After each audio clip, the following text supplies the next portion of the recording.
भाइयों, आज के वीडियो में हम बात करेंगे वज्रा की FSF टेक्निक के बारे में। ये एक एक्सप्लेनेशन वीडियो होने वाला है।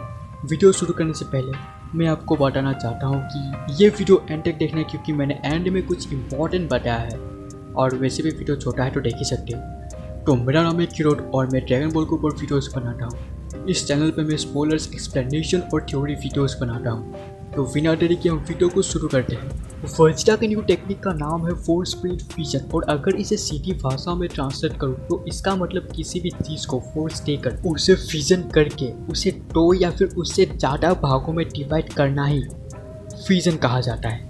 नहीं समझे? तो ठीक है, मैं आपको फ्यूजन और फ्यूजन का डिफरेंस बता देता हूँ ताकि आप सही से फ्यूजन का मतलब समझ सकें।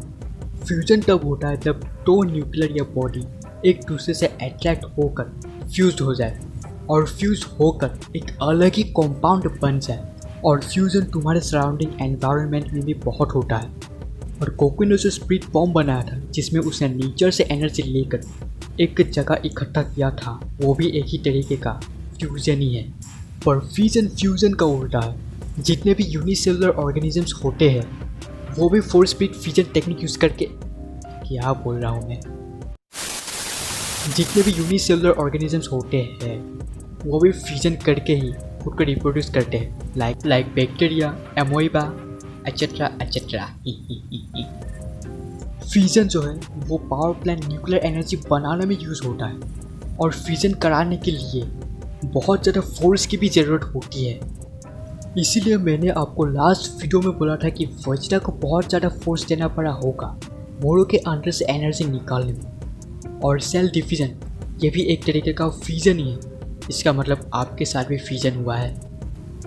मैं आपको फ्यूजन और फ्यूजन के बारे में और भी ज़्यादा डिटेल में बता सकता हूँ, पर ये एक टेक्निक का एक्सप्लेनेशन वीडियो है तो मैं उतना ही बताऊँगा जितना ज़रूरत होगी। बेकार में आप लोगों को फ्यूजन का कितना भाग होते हैं, कितना प्रकार का फ्यूजन होते हैं वगैरह वगैरह ये सब बताना नहीं वाला, और वैसे भी इन सब की ज़रूरत भी नहीं है। तो फ्यूजन और फ्यूजन के बारे में आपको पता चल चुका है, तो आते हैं वज्रा पे, उसका फोर्स स्पीड फ्यूजन टेक्निक पे। जितना जानकारी हमारे पास है उसके हिसाब से वज्रा किसी भी दो फ्यूज्ड या कॉम्बाइंड बॉडी को फ्यूजन करके अलग अलग कर सकता है। और ये बात वज्रा ने खुद पिकोलो को कहा था कि वो पिकोलो के अंदर से फ्यूज्ड हुए नामेकिन को भी निकाल सकता है। वज्रा ने अपने FSF टेक्निक मोरो के ऊपर यूज़ किया था और वो बहुत ज़्यादा असर भी कर रहा था। वज्रा के हर एक पंच से मोरो के अंदर से एनर्जी निकल रहा था और वो उतना ही वीक भी हो रहा था। स्टोरी के बीच में वज्रा रुकता है और सारे जमा किए हुए एनर्जीज को फिर से अपने अपनी जगह वापस भेज देता है। इससे हमें पता चलता है कि वज्रा एनर्जीज को कंट्रोल कर सकता है। तो हमें जितना पता है एंड में मोरो एक की ब्लास्ट फेंकता है वज्रा पे और वज्रा उसी वक्त हार जाता है एक की ब्लास्ट से। पर वज्रा अगर सेंसोपिन खा के फिर से वापस आ जाए मोरो के साथ लड़ने, तो क्या वो मोरो को डिफ्यूज कर पाएगा? क्या उसके अंदर से 7-3 को वो निकाल सकता है? ये बात मैंने अपने लास्ट वीडियो में भी बोला था। तो अभी तक वो वीडियो तुमने अगर देखा नहीं है, वो 2 वीडियो अगर तुमने देखा नहीं है, तो मैं लिंक डिस्क्रिप्शन में दे दूँगा और वीडियो को एंड स्क्रीन में भी दे दूँगा, जाके देख लेना। उसके 2 पार्ट्स हैं और दोनों को ही देख लेना, कम से कम वॉच टाइम तो मिलेगा।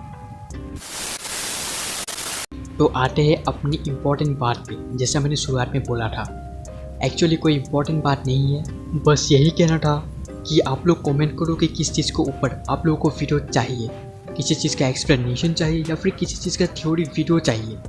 कमेंट करो और मुझे बताओ, मैं उसी के ऊपर वीडियो बनाऊँगा। कम से कम व्यूज़ तो मिलेंगे। तो आज के लिए बस इतना ही।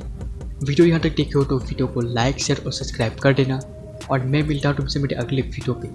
तब तक के लिए सायोनारा।